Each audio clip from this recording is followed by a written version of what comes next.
21 ans. J'avais 21 ans.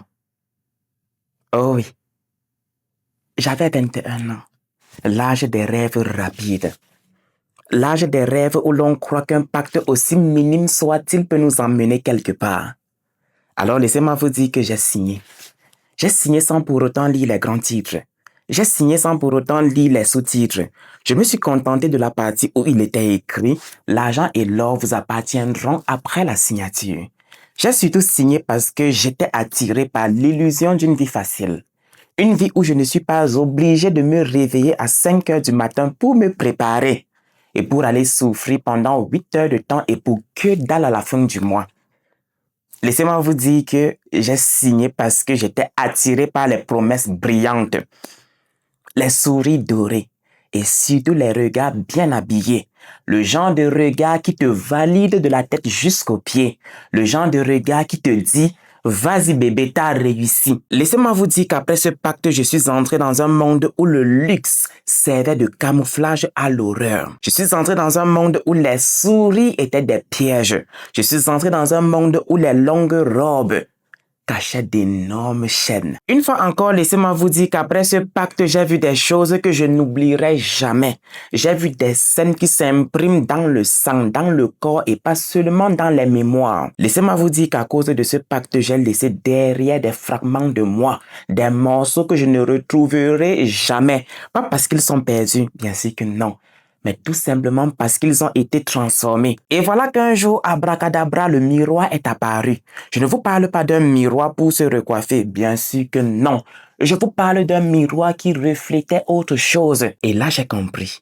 J'ai compris que ce que j'avais rejoint n'était pas un simple réseau. J'ai compris que j'avais pactisé avec l'invisible. J'ai compris que j'avais volontairement. J'ai compris qu'en âme et conscience, j'avais vendu mon âme à tonton Lucie. Et très bientôt, j'allais payer les conséquences. Personnellement, je ne sais pas pourquoi est-ce que j'ai titubé, mais je voulais dire ceci. Très bientôt, j'allais payer le prix fort. Dear Lovely God Bécha de Papa Congosa, ceci est mon histoire. Et avant de commencer, je vais vous demander une chose simple. S'il vous plaît, asseyez-vous gracieusement comme on s'assoit devant un feu qui s'apprête à parler.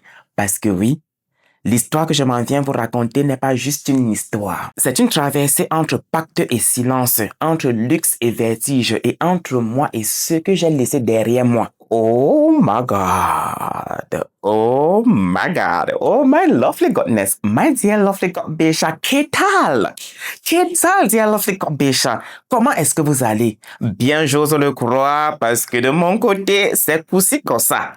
Je voulais plutôt dire c'est coussi ça. Laissez-moi vous dire que je suis littéralement assis sur la chaise de Damoclès avec son épée au-dessus de ma tête. Et vous savez très bien que l'épée de Damoclès est retenue avec un crâne de cheval.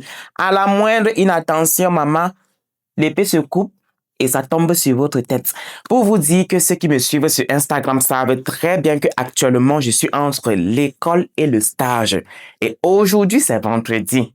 Laissez-moi vous dire le plus gros des sacrifices que j'ai fait pour vous. J'ai manqué l'école et le stage parce que je voulais vous faire une vidéo. Alors, dear Lovely God Bécha, avant même de vous demander des likes, dear Lovely God Bécha, vous savez très bien qu'ici, entre nous, c'est l'amour, la joie et de la bonne humeur. Dear Lovely God Bécha, ça fait très longtemps que je ne vous ai pas raconté une histoire paranormale. Alors, asseyez-vous gracieusement comme Axel vous l'a dit. Prenez-vous quelque chose à boire et à grignoter. Et s'il vous plaît, déposez-moi un gros pouce bleu en l'air, s'il vous plaît. De là, on se met dans le mood de la story parce que moi, j'y suis déjà.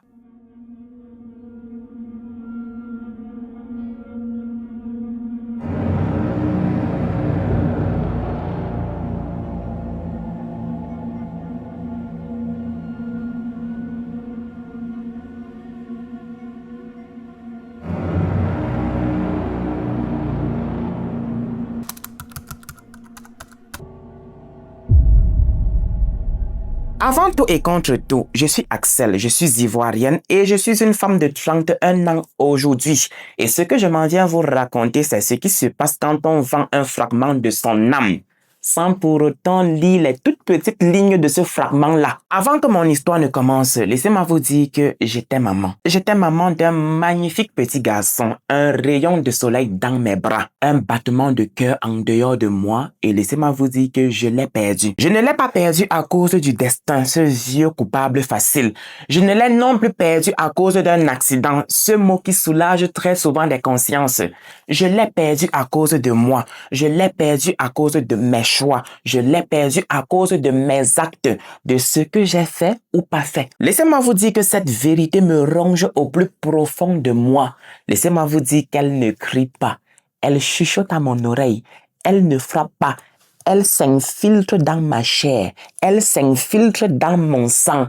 Et à chaque jour qui passe, elle me rappelle que le pire monstre n'est pas ce qu'on passe le temps à combattre dehors, mais ce que l'on vit à l'intérieur, ce que l'on porte en soi, c'est ça le pire des monstres. Tout a commencé il y a 10 ans de cela, comme je vous l'ai tantôt dit, j'avais 21 ans, l'âge où l'on croit que le monde est une scène et que le destin nous a réservé le premier rôle. Je vous assure que mon cœur débordait d'espoir. Même si mes poches, elles sonnaient creuses. Mais qu'importe, je m'en fiche. Moi, personnellement, j'avais cette certitude que le monde m'attendait à bras ouverts. J'avais cette certitude qu'il était prêt à m'embrasser comme le fils prodigue revenu de nulle part. Laissez-moi vous dire que c'était l'époque où les rêves pesaient plus lourd que la réalité, où chaque regard que je croisais semblait me chuchoter à l'oreille.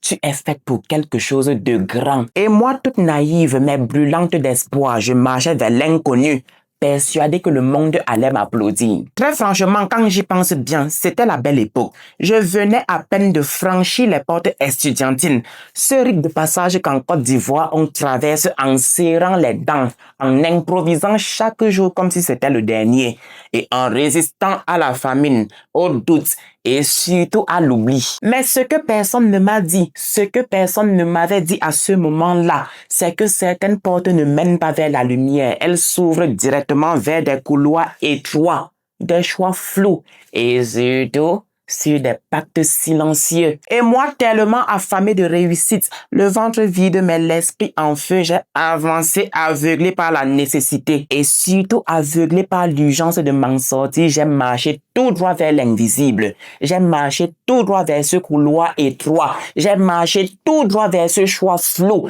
vers ce pacte silencieux. Laissez-moi vous dire que chaque pas résonnait comme une promesse. Chaque pas résonnait également comme une mise en garde. Et voilà qu'un jour, je suis tombé nez à nez avec elle. Je suis tombé nez à nez avec la fameuse porte.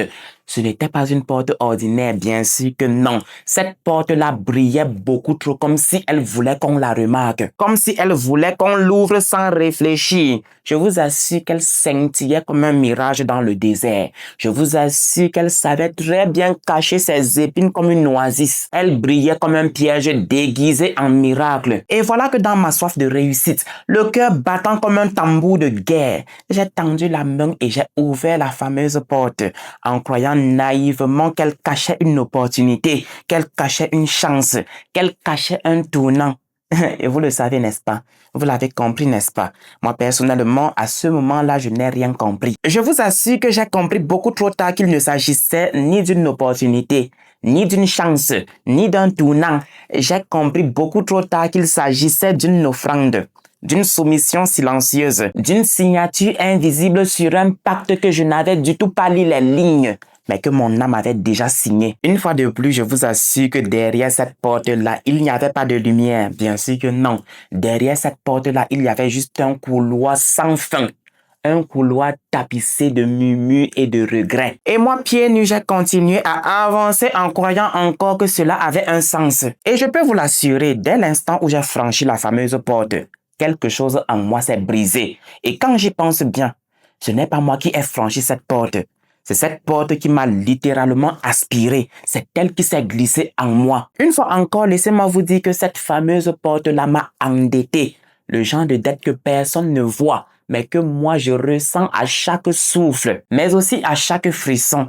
Et ça va paraître fou. Mais laissez-moi vous dire que ce que j'ai trouvé derrière cette porte-là n'était pas la richesse. Bon, soyons clairs et précis. Physiquement, ce que j'ai trouvé derrière la fameuse porte était bel et bien la richesse. Au vu du monde, ce que j'ai trouvé derrière cette porte-là était bel et bien la richesse. Mais spirituellement, laissez-moi vous dire que c'était une malédiction. Un leurre doré, un poison lent qui s'est glissé dans ma vie, dans mes choix et dans mon ventre comme une ombre qui s'installe sans demander la permission. Et comme je vous l'ai tantôt dit, dès l'instant où j'ai franchi cette fameuse porte, je n'ai plus été seul. Même quand je le suis, elle est tapie dans l'ombre. Même quand je le suis, elle est tapie dans mes silences. Même quand je le suis, elle est tapie dans mes rêves qui ne m'appartiennent même plus. Le pire est qu'elle parle parfois, mais bien évidemment sans voix. Elle décide parfois sans moi. Et moi, personnellement, je continue à marcher, à sourire et à surtout faire semblant. Laissez-moi vous dire que je suis devenu le théâtre d'une autre volonté. Dial Africa Bécha, présentement, ce n'est du tout pas Axel qui est en train de parler. Bien sûr que non, j'ai repris la parole. Présentement, c'est moi, Ibrahim Larson, alias Papa Kongosa, qui suis en train de parler. Et Dial Africa Bécha, je comprends que jusqu'ici, vous soyez perdus. Je comprends que jusqu'ici, les choses soient encore floues. Dial Africa Bécha, ne vous inquiétez pas parce que dans très peu de temps, vous allez comprendre comment tout a véritablement commencé. Mais avant Dial Africa Bécha, pour vous, certains de mes Bécha qui passaient souvent ici dans mon espace commentaire pour me dire, va droit au but. Et anti-bébé les en bas. Le jour où je vais vous attraper, frapper va vous dégoûter, vous n'allez pas croire. Vous allez croire que le grumier est tombé sur vous. Cours va droit au but. Tu ne viens pas m'arracher l'histoire là de la bouche et tu la racontes. Tu ne viens pas m'arracher l'histoire là de la bouche et tu t'en vas droit au but. Minalmi. Revenons maintenant à nos moutons égarés. Après mon baccalauréat, j'entre à l'université de Cocody. Pour moi, c'est un pas vers l'avenir. Et pour mes parents, c'est un miracle. Mes parents qui, à ce moment-là, sont des pauvres paysans au courage discret, aux mains burinées par la terre et aux prières murmurées dans le noir comme des chants sacrés. Mes parents n'avaient pas grande chose, mais ils m'ont tout donné. Et je vous assure que je portais en moi le sacrifice qu'ils avaient fait. Je portais en moi chaque graine qu'ils avaient semée, chaque espoir. Et comme je l'ai tantôt dit, chaque sacrifice et chaque silence. L'université de Cocody était la récolte de leur dur labeur. Pour ceux-là qui ne le savent pas, l'université de Cocody n'est pas seulement un temple du savoir. Laissez-moi vous dire que l'université de Cocody est un labyrinthe. Un théâtre d'ombre et de lumière, mais surtout un ring de boxe où les rêves se battent à main nue. Et ce, avec la famine. Et bien évidemment, c'est aussi un endroit où les ambitions s'effritent lentement sous le poids du quotidien. Une fois de plus, laissez-moi vous dire qu'à l'université de Cocody, on n'étudie pas seulement les livres. Bien sûr que non. On apprend également à survivre. On apprend également à jongler entre les cours et les repas manqués. Une fois de plus, laissez-moi vous dire qu'on apprend à tenir debout, à tenir ferme sur ses deux pieds quand le corps vacille, à sourire quand les larmes menacent de couler. Et surtout à ne pas craquer devant les autres. Oh my God. La pire des choses à faire, c'est de craquer devant les autres. C'est dans cette tension-là, c'est dans cette danse entre la lumière et la pénombre que je les ai rencontrés. Que j'ai rencontré ce groupe de filles. Ce groupe de filles libres. Ce groupe de filles insouciantes. Ce groupe de filles beaucoup trop insouciantes. Au sourire qui brillait comme un néon. Comme des néons dans une ruelle bien trop sombre, comme une lumière bien trop vive pour être parfaite. Je vous assure que les go flottaient au-dessus du tumulte comme si la vie ne les atteignait pas. Je vous assure que c'était comme si elles avaient trouvé une faille dans le système. Je vous assure que c'était comme si elles avaient trouvé un raccourci. Je vous assure que c'était comme si le doute, la famine et la fatigue glissaient sur leur peau sans s'y accrocher. Et pour finir, je vous assure que c'était comme si elles avaient finalement trouvé le passage secret entre la survie et le leur. Et moi, à force de les observer, je vous assure que j'ai commencé à me poser des questions que personne n'ose formuler à voix haute. Est-ce que ce raccourci l'amène quelque part? Est-ce qu'il dévore vivant tous ceux qui osent l'emprunter? Mais je suis désolé, j'étais fatigué de lutter. J'étais fatigué de résister. Et surtout, j'étais fatigué de faire semblant. Alors, j'ai tendu l'oreille juste un peu. et juste pour entendre ce que je voulais entendre. Et Antibébélé Zamba, si j'avais su, si seulement j'avais su, mais laissez-moi vous dire que j'étais bien trop aveuglé par la soif de réussir. J'étais bien trop aveuglé par ce besoin viscéral de réussir, de m'en sortir, de prouver et de briller, alors je les ai suivis. Et ce jour-là, j'ai quitté la voie que mes parents avaient tracée pour moi à force de prière. Ce jour-là, j'ai emprunté un sentier, un autre sentier, un sentier qui ne pardonne pas. Laissez-moi vous dire que parmi ce groupe de filles aux souris bien trop brillants, il y avait une en particulier, Nathalie Larose. Un nom d'emprunt, bien évidemment. Laissez-moi une fois encore vous dire que Nathalie ne marchait pas, elle glissait. Nathalie ne parlait pas, elle murmurait et elle s'est collée à moi comme une ombre bien trop douce. Une ombre persistante et presque parfaite pour être vraie. Laissez-moi vous dire une autre chose encore. Nathalie était toujours là quand j'avais besoin d'aide. Elle était toujours là à me souffler avec une voix qui ressemblait à un chant ancien. Axel, sortons. Viens, je vais te présenter des gens qui vont t'aider. La voix de Nathalie résonnait dans mon oreille comme une mélodie oubliée, comme un appel qu'on ne peut tout simplement pas ignorer. Nathalie savait et voyait mes efforts, mes privations et mes nuits sans repas. Je vous assure que Nathalie connaissait mon quotidien mieux que moi. Je vous assure que c'était comme si Nathalie avait déjà vécu mon quotidien bien avant moi. Et moi, naïve que j'étais, j'ai cru qu'elle voulait véritablement m'aider. Comme je vous l'ai tantôt dit, Nathalie était au courant de ce que j'endurais. Elle voyait tout. Mes efforts, mes silences lourds et surtout mes privations avalées sans plainte.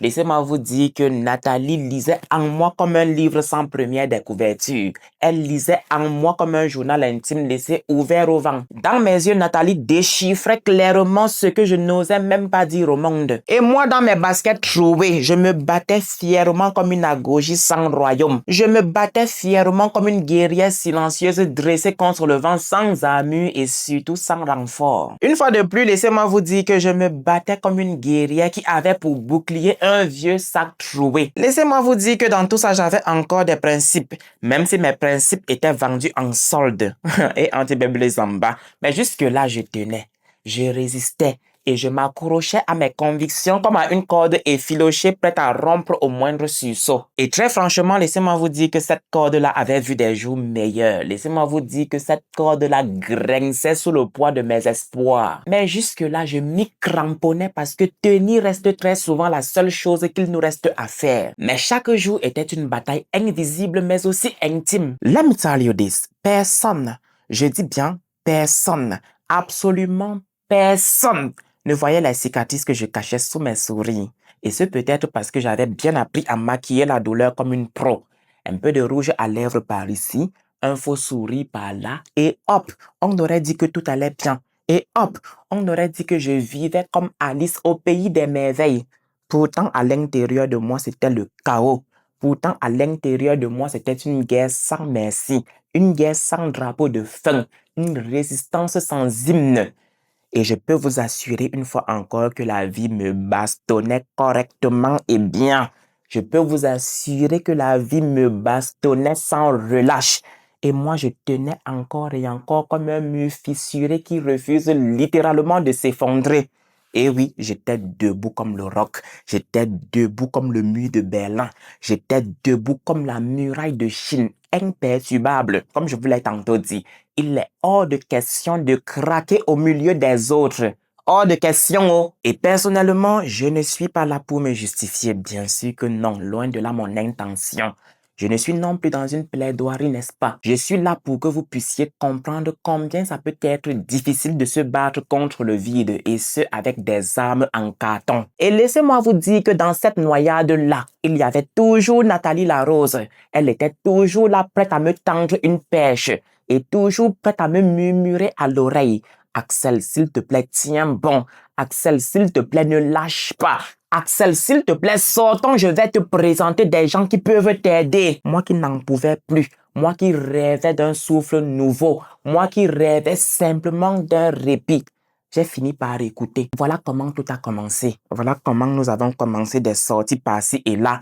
Je vous assure que la rue des Bars à la zone 4 est devenue mon endroit favori. Avec Nathalie, j'ai commencé à fréquenter des endroits que je n'aurais jamais osé fréquenter toute seule. Avec Nathalie, j'ai découvert des endroits brillants et bien trop bruyants. Avec Nathalie, j'ai découvert des endroits remplis de personnes sûres d'elles, des personnes qui semblaient connaître où elles allaient et surtout ce qu'elle redoutait. Laissez-moi vous dire qu'avec Nathalie, j'ai découvert un monde parallèle, un univers saturé de lumière artificielle, des regards insistants et surtout des souris qui sonnaient creux, bien trop creux même. Une fois de plus, laissez-moi vous dire qu'avec Nathalie, j'ai découvert des endroits huppés où l'on danse pour oublier et où l'on brille pour ne pas sombrer. Nathalie était toujours entourée. Elle était toujours dans l'effervescence. Laissez-moi vous dire que Nathalie était une étoile filante au milieu d'un ciel bien trop chargé pour elle. Mais derrière cette légèreté apparente, laissez-moi vous dire que quelque chose s'y cachait. Quelque chose de plus trouble, quelque chose de bien trop glissant. Ah, Nathalie, laissez-moi vous dire qu'elle sortait avec plusieurs hommes, des visages interchangeables qui défilaient comme des morceaux d'un Didier mentalement instable. Et une autre chose qui paraît peut-être minime, mais Nathalie était toujours avec des sourires qui ne duraient jamais plus qu'un cocktail, des promesses qui s'évaporaient avant même d'être formulées. Et moi, j'étais là, je regardais, j'apprenais et je comprenais sans qu'on ne me l'explique. Parce que dans ce monde-là, on ne t'apprend rien, on ne t'explique rien, on ne te montre absolument rien. Si tu veux rester là-dedans, à toi d'apprendre très vite. Si tu veux rester là-dedans, à toi de deviner très très vite. Parce que ce monde-là est une étrange danse entre le luxe et les silences, entre les apparences bien trop lisses et les absences lourdes. Et moi, peu à peu, je me suis laissé entraîner. Mamie, ça, j'y ai pris goût. Comme on s'habitue à un parfum bien trop fort. Au début, ça pique. À la limite, même ça dérange. Mais avec le temps, on commence à s'habituer. Avant que le coq ne chante 3 fois, ça devient un mal nécessaire. Voilà qu'un jour, Nathalie m'appelle avec une autre amie. Une amie que je vais nommer Marie-Thérèse parce qu'on n'est jamais bien trop prudent dans la vie. Ce jour-là, elle m'annonce qu'elles veulent finalement m'aider. Ce jour-là, elles me disent qu'elles veulent tellement me voir changer de vie. Mais seulement si je suis prête. Et anti-bébé les amba, vous posez encore la question. Mamisa ou Lemekeli, tu me demandes si je suis prête. Mais attends, vous donnez l'os au chien pour qu'il l'attrape. Mais attendez, il va le broyer. Mais Mamisa, je suis prête. Je suis plus que prête même à changer de vie. Je suis plus que prête à me voir sourire à nouveau. Je suis plus que prête là. Personnellement, à ce moment-là, j'étais prête à tout sauf à continuer comme avant. Alors, j'ai dit oui sans hésiter. J'ai dit oui sans réfléchir. J'ai dit oui sans même me demander si ce changement-là venait avec une garantie ou encore avec un mode d'emploi. Bébé là, bébé les amba. Je vous assure que la pauvreté, c'est quelque chose. La pauvreté, c'est une malédiction. C'est une maladie. Parce que si je n'étais pas pauvre, je vous assure que je n'aurais jamais vécu ça. Ce jour-là, mes copines m'ont envoyé chez une dame. La dame vivait dans une grande maison. La maison n'était pas juste grande, elle était aussi calme, bien trop calme pour être innocente. Sa maison était située à cette époque-là à la Riviera 3 et je vais me garder de garder le nom et la zone parce qu'on n'est jamais bien trop prudent dans la vie. Je ne garde pas le nom et la zone où était située la maison de la dame par l'acheter. Bien sûr que non. C'est juste parce qu'on n'est jamais bien trop prudent comme je l'ai tantôt dit. Mais aussi parce que j'ai déjà assez de fantômes comme ça. Laissez-moi vous dire que même les murs de la maison de cette dame-là semblaient écouter nos causeries. Tu sais le genre de maison où tu marches sur du marbre, mais tu as l'impression que c'est ton âme qui glisse. Cette fameuse porte m'a avalé dès mon entrée et ce que j'ai laissé derrière moi était moi. Et là, j'ai vu la dame, une femme d'une quarantaine d'années, enfin officiellement, parce qu'elle ne faisait du tout pas son âge. Elle avait l'air d'être de notre promotion. Elle gardait le même éclat et le même rayonnement dans ses yeux. Je voulais plutôt dire ceci. On aurait dit qu'elle était de la même promotion que nous. Elle avait la même allure que nous et le même éclat dans les yeux. Elle avait l'allure d'une femme qui savait tout sans rien dire. Et voilà qu'elle a commencé à me poser des questions. Personnellement, la dame ne m'a du tout pas questionné comme une inconnue. Bien sûr que non. Elle m'a questionné comme quelqu'un qui voulait me lire comme un livre ouvert. Elle voulait comprendre ma vie. Elle voulait comprendre mes rêves et mon quotidien. Et je vous assure que je lui ai tout raconté sans filtre, comment on se vide devant quelqu'un qui sait déjà tout. Et elle m'a regardé avec ce regard étrange. Je vous assure que c'était un mélange de douceur et de calcul. Et elle m'a dit, à partir de dès maintenant, tu seras comme ma fille. Tes amis sont comme mes filles. Alors toi aussi, dès à présent, tu es ma fille. J'ai accepté tout de suite. Qui suis-je pour dire Est-ce que c'est sur ma tête qu'on concasse l'argent? Est-ce que j'ai les cornes? Est-ce que j'ai un serpent qui me pond de l'argent à la maison? Bien sûr que non, n'est-ce pas? Je vous assure qu'à ce moment-là, j'ai accepté parce que j'avais plus besoin d'un repère que d'un plan. J'avais plus besoin d'un port que d'une carte. Mais s'il vous plaît, quelque chose de très important. La dame a ajouté une condition. Et oui, c'était bien trop beau pour être vrai. Une toute petite chose selon elle. Je devais jurer d'être discrète. Pas seulement avec des mots, non. Je devais me piquer le doigt et verser de mon sang et signer avec mon sang que j'allais être discrète. Elle a souri et m'a dit, ne t'inquiète pas, c'est juste un tout petit rituel entre femmes. Moi aussi j'ai souri, mais à l'intérieur de moi, une voix hurlait. Si c'est si simple que ça, pourquoi est-ce que mon cœur bat la chamade? Pourquoi est-ce que mon cœur bat comme si j'allais signer un pacte avec l'invisible? Laissez-moi vous dire que ce jour-là, je me suis piqué le doigt et ce n'est pas seulement du sang qui est sorti. C'est également une part de moi qui est sortie, une part qui n'est jamais au grand jamais revenue. Personnellement, je ne sais pas pourquoi et je ne saurais non plus l'expliquer. Je ne saurais l'expliquer à moi-même ni à personne d'autre. Mais tout ce que je sais est que ce jour-là, j'ai pris l'aiguille entre les mains de la dame et je me suis piqué le doigt. Après ça, j'ai juré. J'ai juré par tous les dieux. J'ai juré par tous les noms. J'ai juré amour. J'ai juré fidélité. J'ai juré abstinence. Comme je vous l'ai dit, j'ai juré par tous les dieux et par tous les noms. Et là, elle m'a dit que mon rôle serait simple. Elle va simplement me connecter avec les hommes puissants du pays. Je ne sais pas pourquoi est-ce que j'ai titubé. Oh my God! Avec les hommes au pouvoir, les hommes respectables et les hommes célèbres. Qui suis-je pour dire Personnellement, de vous à moi, qui suis-je pour dire Axel, c'est qui pour dire Je suis qui pour dire à une telle proposition. Ma mère, je pique le deuxième doigt. Je pique le troisième. Je pique les 5. Je pique les 10. Et si ça ne suffit pas, je rajoute les orteils. Je pique. Je vais piquer. Je vais piquer parce que je ne suis personne pour dire à une telle proposition. Maintenant, revenez à vous, s'il vous plaît. Revenez sur la terre de nos ancêtres. Vous savez très bien avec moi que cela ne va du tout pas être facile, n'est-ce pas? Vous savez très bien que ce sera un parcours du combattant, n'est-ce pas? Vous savez très bien que sur cette terre-ci, on ne fait jamais rien pour rien, n'est-ce pas? Very good. Voilà donc comment la dame m'a regardé avec ce regard qui ne promet rien, mais qui exige tout. Et elle m'a dit, voilà donc comment la dame m'a regardé avec ce regard qui ne promet rien mais qui exige tout. Et elle m'a dit, ça ne me pose aucun problème que tu sortes avec des jeunes comme toi. Tu peux t'amuser, tu peux sortir et séduire, mais seulement après chaque rapport sexuel, après chaque rapport sexuel. Tu ne dois pas te laver, tu dois recueillir le sperme de l'homme avec qui t'as couché et me l'apporter. Si c'est sans protection, tu le gardes en toi et tu me l'apportes. Si c'est avec un préservatif, tu fais tout pour récupérer le préservatif et tu me l'apportes. Oh my lovely goodness, je suis en train de tituber parce que mon téléphone est en train de sonner. Vous avez maintenant compris que cela ne va du tout pas être facile, n'est-ce pas? Vous avez maintenant compris qu'on ne fait rien sur cette terre pour rien, n'est-ce pas? Pour ceux-là qui n'ont rien compris, pour ceux-là qui à un moment donné ont été déconnectés de la réalité, laissez-moi vous dire que mon véritable travail chez Madame Clémentine, oui, c'était ça son nom. Nom d'emprunt pour être précis parce que je ne veux du tout pas qu'on m'abatte.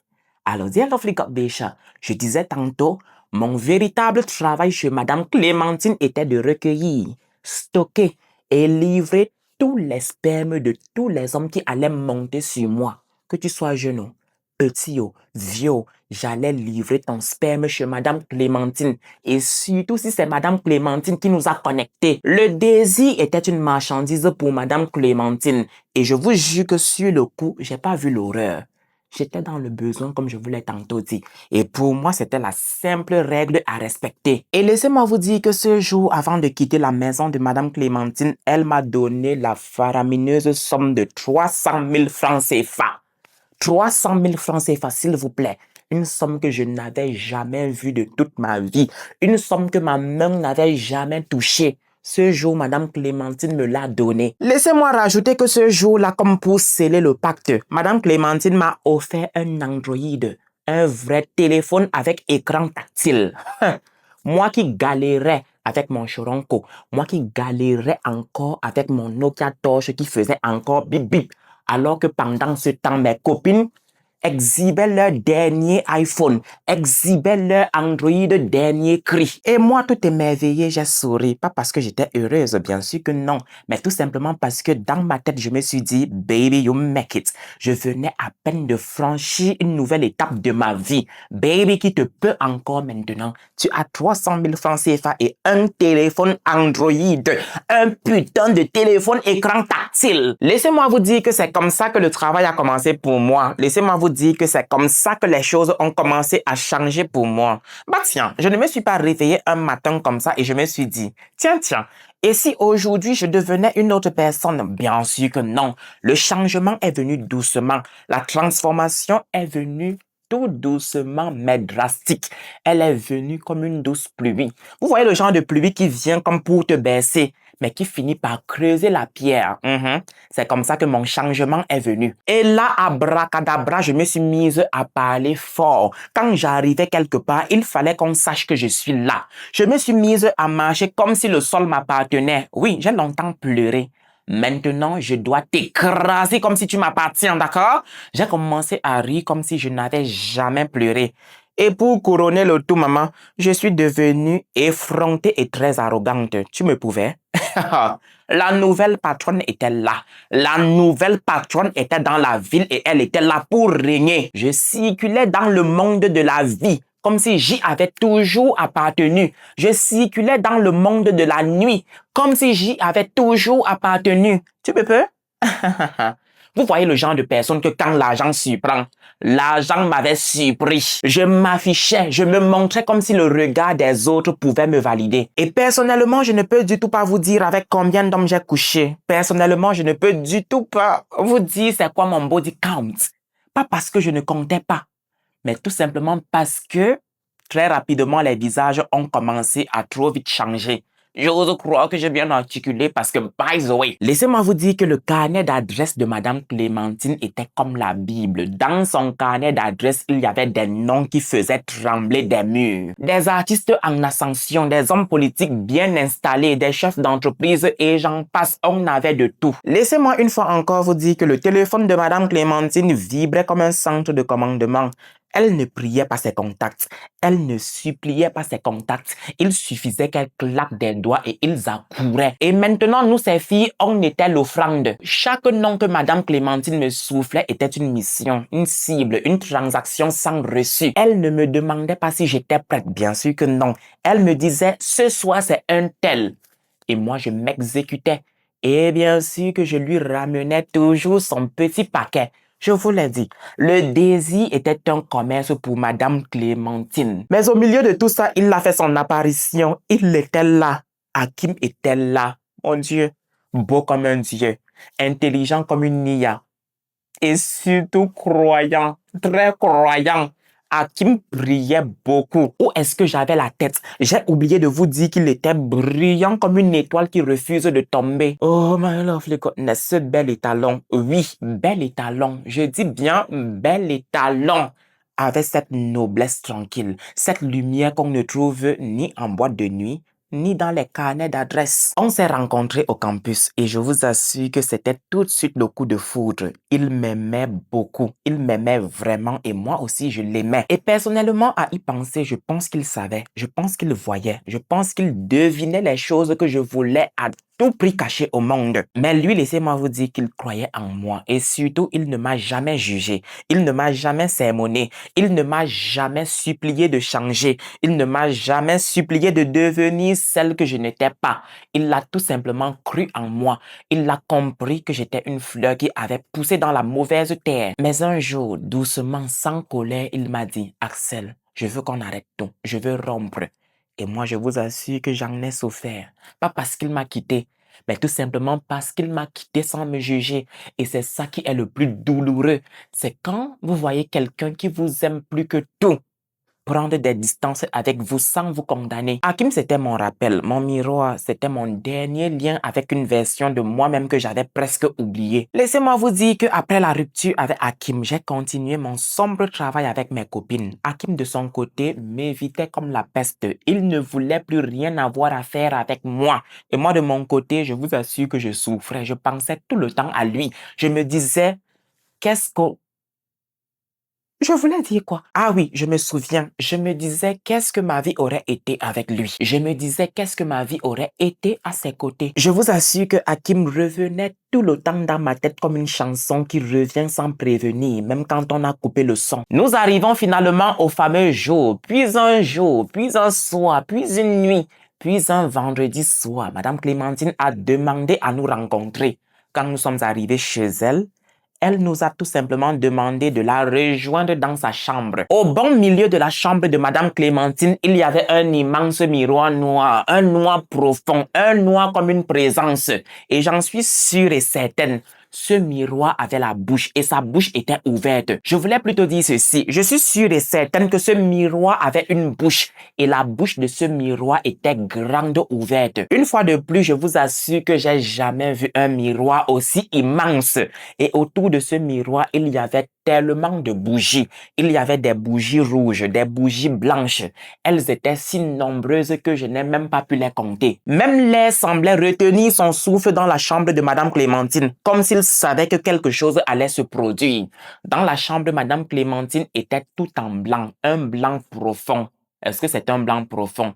Non, je voulais plutôt dire un blanc éclatant, un blanc cérémoniel. Et à nous, ces prétendus enfants, elle nous avait ordonné de venir habiller tout en noir, un noir bien profond. Nous étions tout alignés face au miroir et là, Madame Clémentine a lentement commencé à nous regarder une par une comme si elle lisait en nous. Et après cela, elle nous a dit, ce que vous allez voir ce soir, c'est le début de votre succès. Parce que vous allez devenir à partir d'aujourd'hui très puissante. Et moi, à ce moment-là, j'ai senti quelque chose frissonner en moi.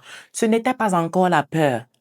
Le pire arrive. C'était une alerte qui voulait simplement me signaler que le miroir nous regardait. C'était comme si le miroir attendait lui aussi quelque chose. Et je vous assure que je n'ai du tout pas pu supporter ce qui en est sorti de ce miroir. Laissez-moi vous dire qu'avant de tomber raide morte, avant de perdre connaissance, j'ai vu de mes deux yeux là une dame apparaître du miroir. Laissez-moi vous dire que ce n'était du tout pas une illusion. Bien sûr que non. C'était une vraie apparition. Et la dame nous fixait avec des yeux noirs profonds. Des yeux qui ne clignaient pas. Des yeux qui semblaient dire « Je vous vois jusqu'à l'os ». Et vous savez très bien comment se comporte le diable, n'est-ce pas? Elle s'est mise à rire. Elle s'est mise à rire d'un rire sec.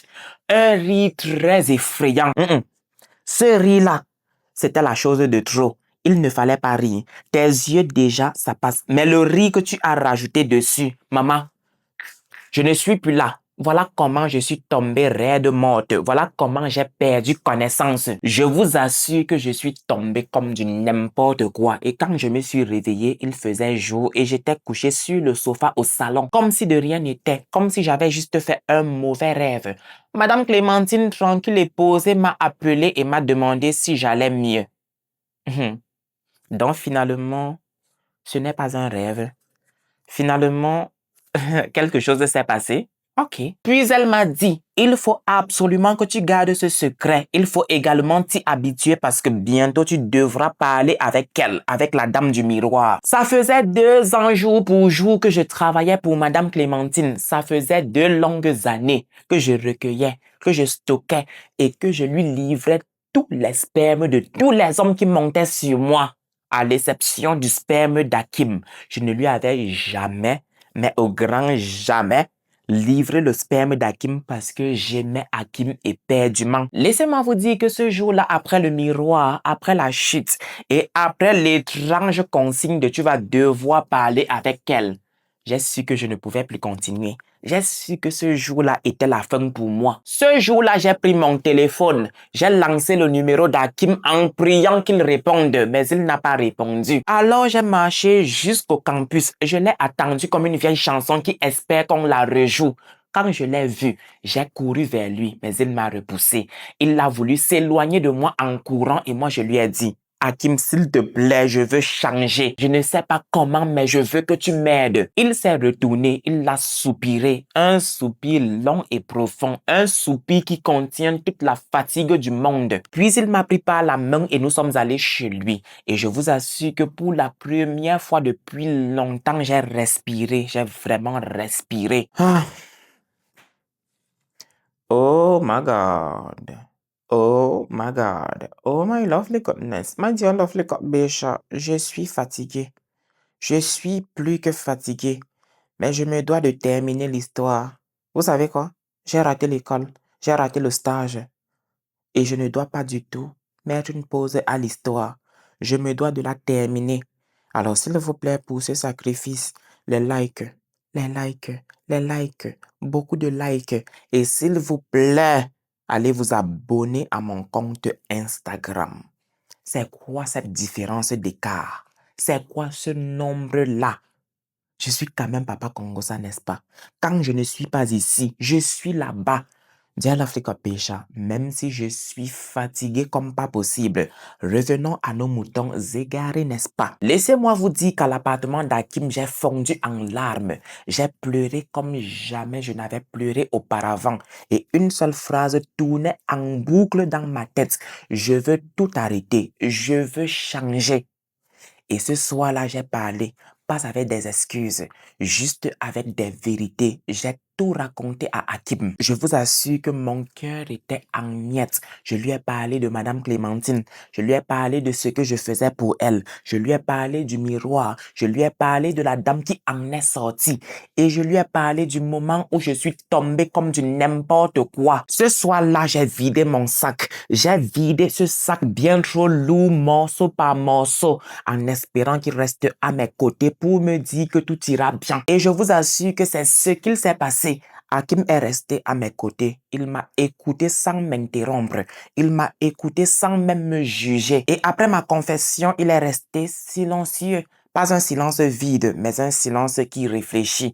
Un silence qui pèse chaque mot et chaque douleur. Puis il m'a regardé et m'a dit, t'as pas besoin d'être parfaite. T'as juste besoin d'être sincère. Et moi, pour la première fois depuis longtemps, j'ai pleuré. Pas des larmes de cinéma, non. C'était des larmes brutes, des larmes qui, quand elles veulent sortir, ne demandent même pas la permission. J'ai dormi à son appartement ce soir-là et quand le jour s'est levé, Hakim m'a envoyé à la mosquée.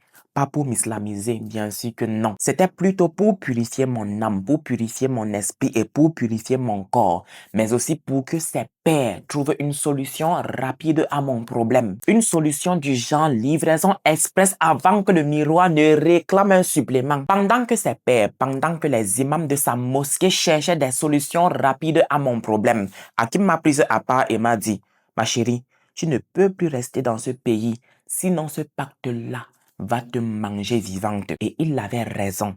La Côte d'Ivoire n'était plus un pays où je pouvais vivre. La Côte d'Ivoire était devenue un piège pour moi. Un piège avec des bougies et bien évidemment avec des silences qui mordent. Il m'a également parlé d'un départ. Hakim m'a également parlé d'un voyage. Il devait partir en Europe parce qu'il avait eu une opportunité là-bas. Il m'a également promis qu'une fois là-bas, il allait tout organiser pour que je monte le rejoindre. Et je peux vous assurer que quand il m'a dit ça, j'ai recommencé à croire. J'ai recommencé à croire qu'un avenir était possible. Et pendant qu'il préparait son voyage, il a demandé à ses parents de veiller sur moi. Ce sont des gens droits, des gens discrets mais efficaces. Ce sont également des gens qui ne parlent pas beaucoup. Mais laissez-moi vous dire que chaque mot tombe juste.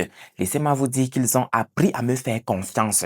Ils se sont portés garants de moi. Ils ont fait tous les papiers qu'il fallait et ils ont également payé tout ce qu'il fallait pour mon départ en Europe. Mais en attendant, je me suis effacé et c'est parce que Madame Clémentine me harcelait jour et nuit, appel sur appel, message après message et des menaces déguisées en bénédiction dès que Dieu te protège. Pourtant, cela voulait clairement dire que je sais où tu dors.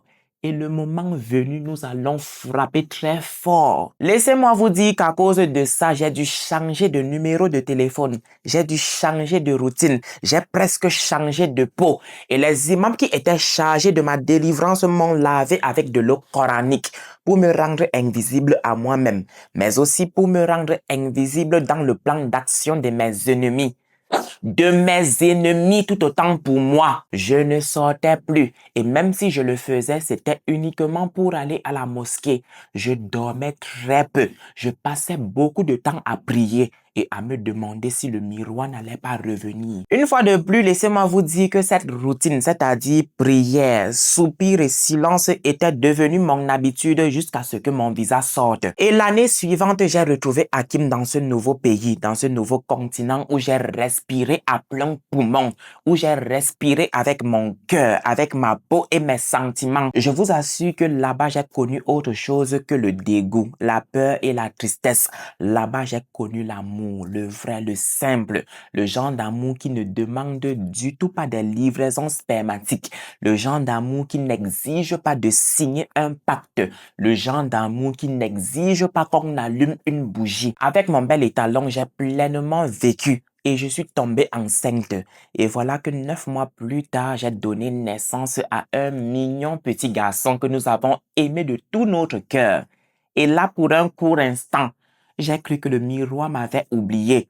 Pour un court instant, j'ai cru que le miroir avait oublié mon nom, avait oublié mon existence. Je croyais fermement que le miroir avait oublié mon visage. Je croyais dur comme fer que l'amour avait effacé le pacte, que les silences avaient également effacé les traces. Mais laissez-moi vous dire qu'une nuit, j'ai fait un cauchemar, un vilain rêve.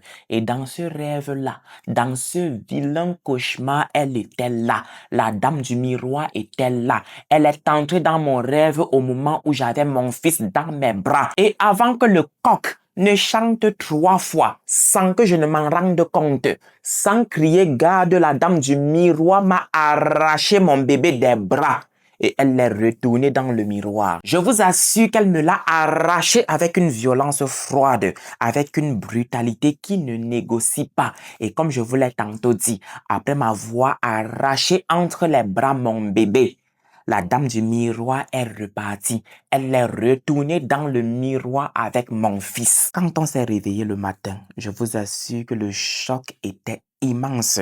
Laissez-moi vous dire que mon fils était décédé. Mon fils était parti. C'était comme si le miroir était venu récupérer son dû. Pas comme si. Le miroir était venu récupérer son dû. Moi qui pensais qu'en quittant Abidjan, je m'étais libéré du pacte. Mais laissez-moi une fois encore vous dire quelque chose. Le miroir, lui, n'oublie jamais. Il l'attend.